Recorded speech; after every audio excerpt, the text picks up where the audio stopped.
Guy Martin wants to break the world record for the fastest human-powered boat.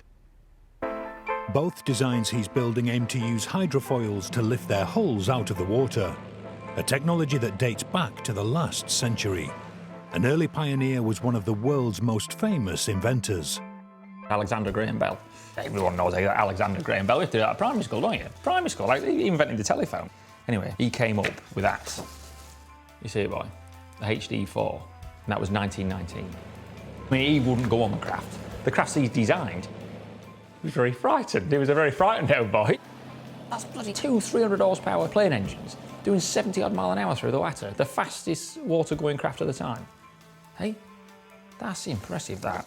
That wasn't beaten until 1954 by the American Navy with this thing. It's got two 400 horsepower Pratt & Whitney plane engines in it.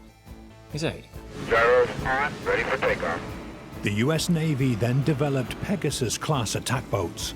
Their hydrofoiling ability meant they always provided a stable firing platform. The British version was appropriately named HMS Speedy.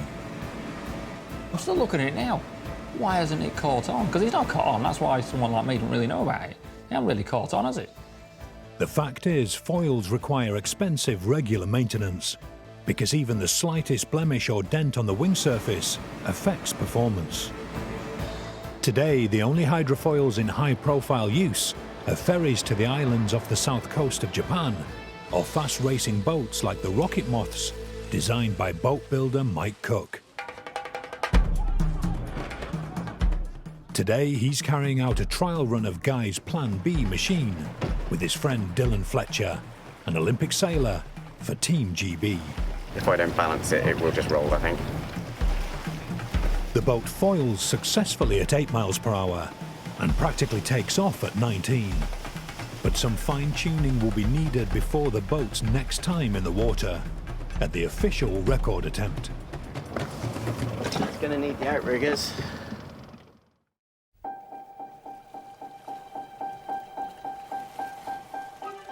It's the day of Guy Martin's bid to pilot the fastest ever human-powered boat. He's at Brayford Pool, in the middle of his hometown of Lincoln. The local Sea Scout hut is his makeshift workshop. All right, Doc. While plenty of well-wishers have come along to offer support to their local hero. How are you? D-Day. All right. A few folk about, isn't there? Yeah. It could be a record-breaking day. We will find out one thing today. We've got Lincoln University's contraption, and we've got Mike's contraption. We're going to see today which is better, the twin-hull catamaran or the single-hull canoe-looking contraption. Is Plan A or Plan B the quicker of the two? The University of Lincoln's hydrofoil design will be run first. Once again, it's evolved, with stronger components plus hydrofoils ingeniously attached to adjustable walking sticks. The development work has been carried out despite the students having exams. Oh yeah, what was the crack with the exams? What was the crack with the exams? When were They're they? quite good, but the bloke who set the hard exam, he's just, you wouldn't give him the time of day. He's terrible. Is that right? No, it was. We did 3 But we this passed. year, and we passed. The course has been laid out by marine surveyor Mike Hopkins to the official standards of the World Human-Powered Vehicle Association. It's 100 metres from this white start gate to the white finish gate at the end. We've got GPS on board the vessel, and it gives us a timestamp to the atomic clock, which is accurate to billionths of seconds. 6 months development is about to be put to the test. Right, go for it, Guy. Come on. Guy has to beat more than 21 miles per hour to set a new record. As he cruises out in front of a marina lined with crowds, Lovely day for it, isn't it? it looks like being a long way off. Yeah, not very quick. The record attempt begins. Come on, Guy. Guy gives it his all.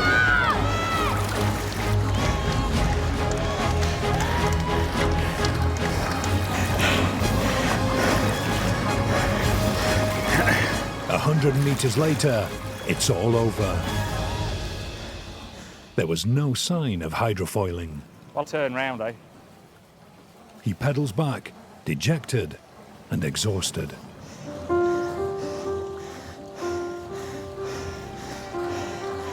We've got a lot of turbulence there still, haven't we? The whole team know the attempt has come up short, but Guy is satisfied he couldn't have done any more. There's just nothing. The harder I go, the harder it is. It becomes apparent what the problem has been. For the past week, Lincoln has experienced a heat wave, and the boat is now covered in the weeds which have rapidly grown as a result of it. According to foiling expert Mike Cook, that's fatal. It's amazing what difference just a tiny little bit of that stuff makes. You can feel like 1 or 2 strands on the foils. Is that right? The speed just goes. You can feel a strand of difference. weed? Yeah, it's kind of one of the big drawbacks of hydrofoils. They really like being nicely finished, and they like being immaculate, really. You're not fancying your machine in Lincoln? Not in that, no. What a waste of time? I think so. Is that I think- right? Yeah. Well, you put all the effort in, and you're trying to drive the prop, and the prop's just pushing, but the boat's pushing back. The worst weeds are hidden below the surface, so the whole area is scanned by a remote control boat fitted with Doppler radar in a bid to find a clear run. It's not good news. If it was all the dark blue, we'd be hunky-dory. That's the deep water, probably about 1.5 meters. Our timed run is about down here somewhere. It's on the fine line of the blue and the greens. Yeah, it's not good enough. Without a long enough stretch of clear water, it's pointless continuing. Every time we do it, we're not going backwards, we're just not going particularly far forwards. We're learning. So it's not a failure. We're not going to give up. We're going to keep working on it. Actually, I'm extremely proud of what we've managed to do. It's been late nights, nobody's lost their temper, everyone's still enthusiastic. We'll modify and move on and move on. Guy is not so philosophical. It's all about taking part. Not really. We're not here just to take, we're here to... Oh, well done. Good effort. No. Discovering which boat is fastest now rests on finding a new location. Right, we need to find some cleaner water. I think you need to make some calls.